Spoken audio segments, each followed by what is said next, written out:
আবারও আলোচনায় সাবেক অভিনেত্রী নাজরিন আক্তার হ্যাপি।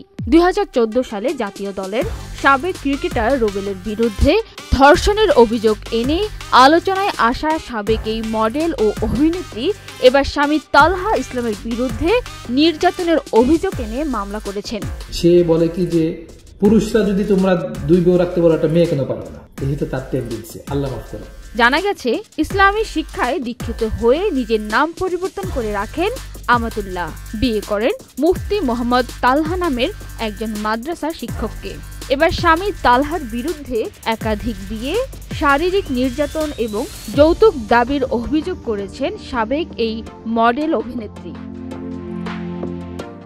সোমবার 13 মে রাজধানীর একটি থানায় মামলা দায়ের পর বুধবার 15 মে এক সংবাদ সম্মেলনে বিষয়টি জানান হ্যাপির আইনজীবী অ্যাডভোকেট জান্নাতুল ফেরদৌস।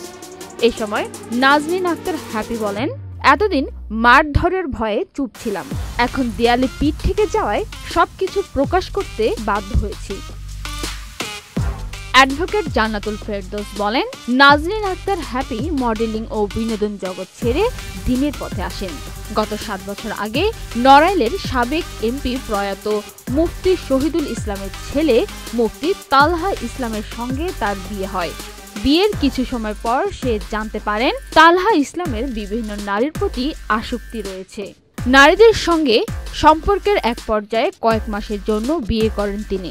এখন পর্যন্ত তালহা ইসলাম 9টি বিয়ে করেছেন। এছাড়া যৌতুকের জন্য মাঝে মধ্যেই নির্যাতন করেছেন তিনি। পাঠাও চলো দেশি ভাইবে, চলবে 14 থেকে 31 মে পর্যন্ত। মামলা করার পর থেকেই হ্যাপি ও তার সন্তানের নিরাপত্তা নিয়ে শঙ্কা তৈরি হয়েছে। তিনি জানান, মামলার পরপরই তালহা লোকজন নিয়ে আমার বাসায় এসে ব্যবসার 50 থেকে 60 লাখ টাকার মালামাল নিয়ে গেছেন। এখন মামলা তুলে নিতে নানা হুমকি দিচ্ছেন। 2013 সালে কিছু আশা কিছু ভালোবাসা চলচ্চিত্র দিয়ে সবিজে পা রাখেন হ্যাপি। তবে 2014 সালে জাতীয় ক্রিকেটার রুবেল হোসেনের বিরুদ্ধে ধর্ষণের অভিযোগ এনে তুমুল আলোচনায় আসেন তিনি। রুবেল সে সময় দাবি করেন তিনি ব্ল্যাকমেলের শিকার হয়েছেন। পরে আদালতেও অভিযোগের প্রমাণ মেলেনি। পরে হ্যাপি নিজেই অভিযোগ তুলে নেন এবং ক্ষমা করে দেন। এরপর তিনি পর্দার জগৎ ছেড়ে ইসলামী অনুশাসন অনুযায়ী জীবন শুরু করেন। পান্না আক্তার, চ্যানেল আই।